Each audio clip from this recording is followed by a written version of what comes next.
Ako si Sander. Pangit ako pero may talent ako. Kaya tara, samahan niyo ako.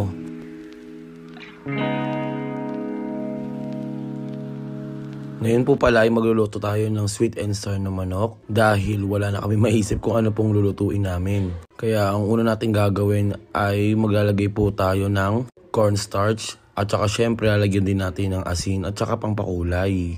At ngayon naman syempre lalagyan na natin ng magic sarap para may pangpalasa. Sa part na to guys ay sobrang excited na ako magluto ng ganito dahil first time ko itong gagawin sa buong buhay ko. Kaya ito na nga guys, samahan nyo ako. At ngayon naman guys, ilalagyan natin ng tatlong ng itlog. At syempre, hinaluan na rin natin ng toyo at saka ng cornstarch. At gawin na natin yan. Imekis-mekis mo na yung insan. At dito ay bubuksan na natin yung kalan. Syempre, lalagyan rin natin ng mantika para uminit na ang mantika na yan. Ano na lang gagawin mo dyan, insan? Dito nga pala guys, ay okay na po pala yung mga ingredients. Pinagano na namin yan para paghaluhaluin na lang namin. At pipirito ko na lang yan. Ito nga guys, nakita naman ninyo, ay pinipirito ko na po ang ating manok. Kasi kailangan talaga siyang prito bago siya gawing sweet and sour. At dito nga guys, ay malapit na siya maging golden brown. Kaya ito nga guys, ay pine-prepare ko na siya para patuyuin. At dito nga guys, kung napapansin naman ninyo, ay lahat na ay maluluto na. Kaya dito nga guys, ay upisahan na natin para po painitin ang panibago nating lulutuin. At ito na nga po ang mga sangkap na ilalagay natin. Pagpasensyahan nyo na guys, medyo maingay po talaga sa labas namin dahil mga naglalaro po sa may court namin. At ito na nga guys, ginigisa ko na nga po yung mga sangkap na ilalagay natin doon sa ating gagawin na sweet and sour. Mamaya-maya na lang po ng konti ay maluluto na po yan. Kaya abangan lang po ninyo.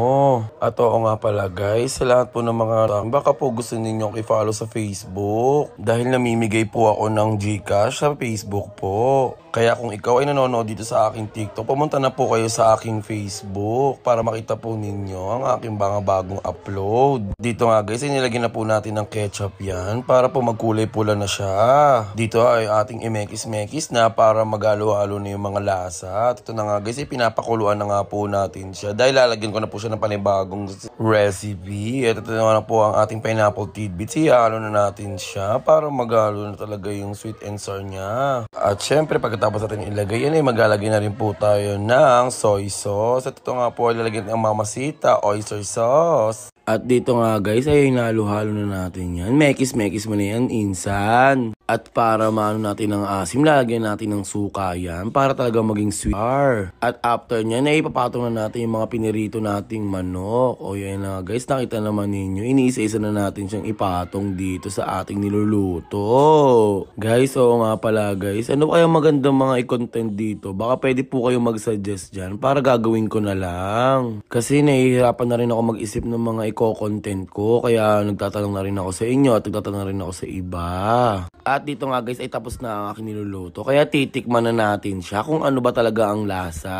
At huwag kakalimutang magdasal bago kumain guys. At ito na nga po, the moment of truth. Titignan natin kung talagang masarap ba talaga siya o inubo pa, diba? Iwan ko na lang kung bakit. At ito na nga, isusubo na natin siya. At dito nyo malalaman kung talaga ba masarap talaga siya. O diba? Ang sarap na sarap nga yun. Tinan nyo naman. Napapadami na ng kain ng inyong Daddy Sander. O diba? Sobrang sarap talaga niyan guys. Sa totoo lang. At kayo din guys, subukan nyo to kung wala kayong maisip na iluluto. Kaya ito po, pwede nyo na pong try yan ang aking sweet and sour ala Sander.